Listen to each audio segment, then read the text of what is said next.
السلام علیکم ورحمۃ اللہ وبرکاتہ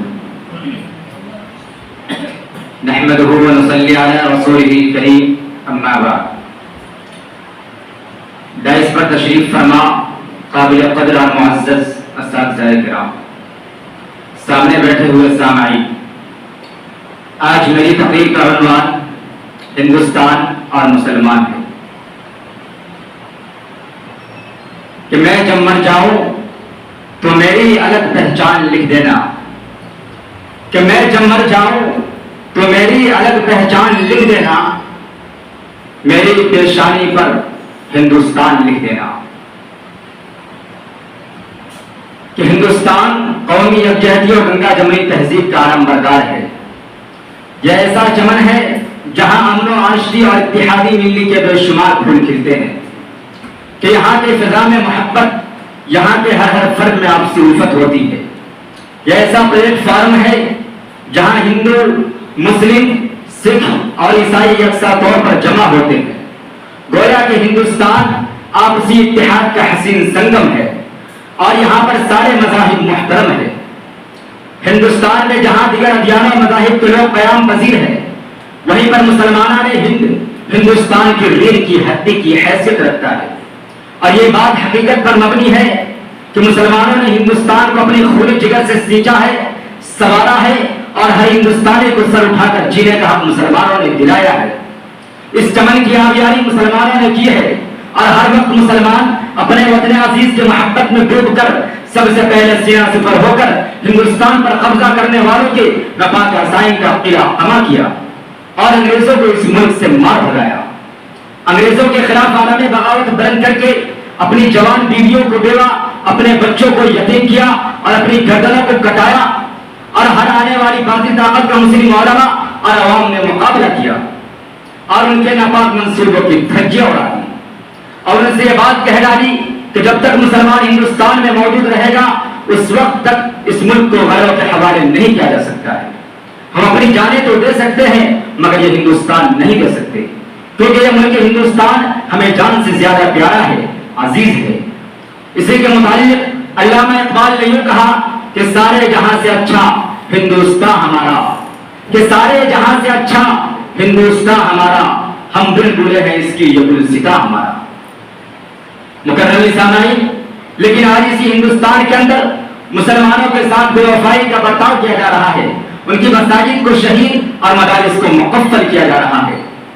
جس وطن کی خاطر مسلمانوں نے اپنی جانیں گنوا دی، اپنی بیویوں کو بیوہ اور اپنے بچوں کو یتیم کیا، جس کی حفاظت کو اپنی حفاظت سمجھ کر انگریزوں سے مقابلہ کیا، آج ان کی عبادت گاہوں کو دہشت گردی کا اڈہ قرار دیا جا رہا ہے۔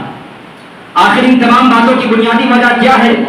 تو بس ایک ہی وجہ نکل کر سامنے آ رہی کہ ہم مسلمان ہیں۔ کسی شاعر نے یوں کہا کہ کٹتے ہی رہے بستی میں ہمراہ بروں کی، کہ کٹتے ہی رہے بستی میں ہمراہ بروں کی، آنکھوں میں سوراخیں رہی ہم دیگروں کی۔ ارے لوٹی گئی عزت تو ہمارے ہی گھروں کی، کاٹی گئی فصلیں تو ہمارے ہی سروں کی۔ اس دیش میں برسوں سے پریشان ہیں ہم لوگ، بس جرم ہے اتنا کہ مسلمان ہیں ہم لوگ۔ کسی شاعر نے یوں کہا کہ کبھی یاجوج لکھتا ہے کبھی ماجوج لکھتا ہے، کہ کبھی یاجوج لکھتا ہے کبھی ماجوج لکھتا ہے، وہ اپنے آپ کو اس عہد کا معبود لکھتا ہے۔ یہ مرکز رشد ذرہ امن کی تبلیغ کرتے ہیں، وہ پاگل مدرسے کی ریت کو بارود سمجھتا ہے۔ میں ان مسلم دشمن ذہنوں سے پوچھنا چاہتا ہوں کہ ذرا بتاؤ ہندوستان کو اتنا حسین و جمیل کس نے بنایا؟ مرکز توجہ بنا ہوا وہ لال قلعہ کس نے بنایا؟ ارے ہندوستان کے قدر و قامت کی دلیل وہ قطب مینار کس نے بنایا؟ ارے ہندوستان کے ماتھے کا سندور وہ تاج محل کس نے بنایا؟ بالآخر تم یہ کہنے پر مجبور ہو جاؤ گے کہ یہ سب مسلمانوں کی دین ہے، مسلمانوں کی مرہون منت ہے۔ ان تمام باتوں کے باوجود بھی اگر تم انکار کرو گے تو ہر جگہ پر قرآنی آیات اور عربی تحریرات نقش ہے۔ لال قلعہ میں ہماری مسجد اور عربی تحریرات موجود ہے۔ ہندو مسلم سکھ عیسائی اتحاد کا ثبوت دینے والا وہ چار مینار حیدرآباد کے اندر موجود ہے۔ ہر حال میں تمہیں مسلمانوں کو ماننا ہی پڑے گا، بغیر مسلمانوں کو مانے ہوئے تم ایک قدم بھی آگے نہیں بڑھ سکتے، کیونکہ مسلمانوں نے اس ملک ہندوستان کو بڑے بڑے تیل دے کر اپنی جمیل نیاز خم کرنے کے لیے، خالق جہاں کا شکریہ ادا کرنے کے لیے مساجد بنوائی، لیکن آج اس مساجد کو شہید کر کے انوکھے رام مندر تعمیر کیے جا رہے ہیں۔ اور مسلمانوں کو زیر کرنے کے لیے ہتھ کنڈے استعمال کیے جا رہے ہیں کہ مسلمانوں کو زیر کر دیا جائے اور اس ملک ہندوستان سے مسلمانوں کو بے گھر کر کے ان کو اس ملک ہندوستان پر چھوڑنے پر مجبور کیا جائے. لیکن حکومت تک یہ شہر میں پہنچانا چاہتا ہوں کہ نبی کے چاہنے والے ستم نہیں کرتے. ارے نبی کے چاہنے والے ستم نہیں کرتے، وقار اپنے بزرگوں کا کم نہیں کرتے. ارے زمین کے گود میں بھی غسل کر کے جاتے ہیں، وطن کی خاک کو اللہ پاک ہم نہیں کرتے.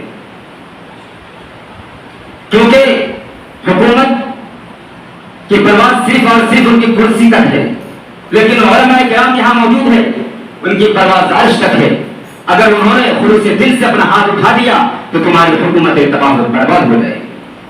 اس لیے ہوش کے ناخن لو کہ ذرا سی سنہری کرسی پر بیٹھنے سے یہ ہندوستان تمہارے باپ کا نہیں ہو جائے گا. ارے ووٹوں کے بھیک سے حاصل کیے ہوئے اقتدار کے ذریعے تم شہنشاہ ہند نہیں بن جاؤ گے.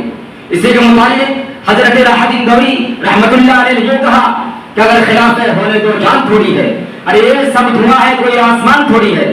ارے سبھی کا خون ہے شامل یہاں کی مٹی میں، کسی کے باپ کا ہندوستان تھوڑی ہے.